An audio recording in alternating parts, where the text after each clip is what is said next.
আসসালামু আলাইকুম। হ্যালো ছাত্র ভাইরা, আমি আপনাদের পাশে আছি, ইনশাআল্লাহ পাশে থাকবো।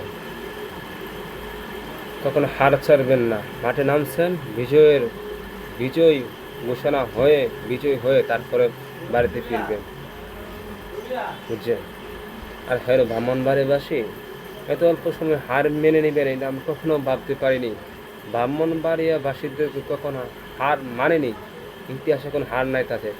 তারা শুধু তারা শুধু যুদ্ধ শুরু করেন, অন্যরা যুদ্ধ থেকে পলায়ন করে, কিন্তু তারা যুদ্ধ থেকে পলায়ন করে না।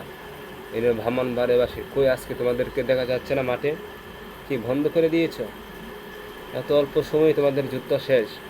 কই আগের ইতিহাস খুঁজে দেখো, ব্রাহ্মণবাড়িয়াবাসী ইতিহাস রচনা করতো।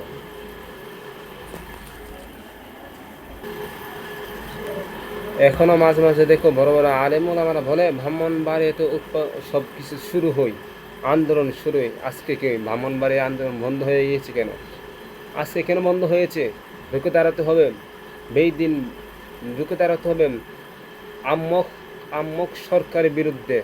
রুখে দাঁড়াতে হবে সবাইকে, ঘরে বসে রাখলে হবে না। ব্রাহ্মণবাড়িয়ার ছাত্র ভাইয়েরা রুখে দাঁড়াও। আর কখনো যদি মনে পড়ে একটু আমাকে স্মরণ করে, ইনশাল্লাহ আমি আপনাদের সাথে সময় দিব, যোগ হব। সবাই ব্রাহ্মণবাড়িয়াবাসী সাত মাঠে নামতে হবে, এভাবে হেরে জেরে হবে না। আমাদের তো ইতিহাসে কখনো হারা নাই, আমরা তো কখনো হেরিনি। আমরা কেন হেরে যাব তাদের বিরুদ্ধে? সন্ত্রাসের বিরুদ্ধে কেন, সন্ত্রাসের বই কেন আমরা হেরে যাব? সন্ত্রাস বাহিনী পূর্ব ছিল, এখন ছিল আগে দিকে তাকিয়ে দেখুন। ওই আলেম ওলামারা যখন 2019 সালে ওই কি আন্দোলন জানে নিয়ে যেন আক্রমণ, শত শত হাফিজদেরকে, শত শত আলেমদেরকে দুনিয়ার থেকে বিদায় করে দিয়েছে, মনে আছে? একজন আমার ছাত্র ভাই, আমার কাছের ছাত্র ভাই হাফেজ হাফেজ সাহেবকে দুনিয়ার থেকে বিদায় করে দিয়েছে, হাফেজ কাউসার ভাইকে। আমার ভাই, একসাথে আমরা কত চলাফেরা করছি, একসাথে আমরা কত হাঁটাহাঁটি ঘোরাঘুরি করছি।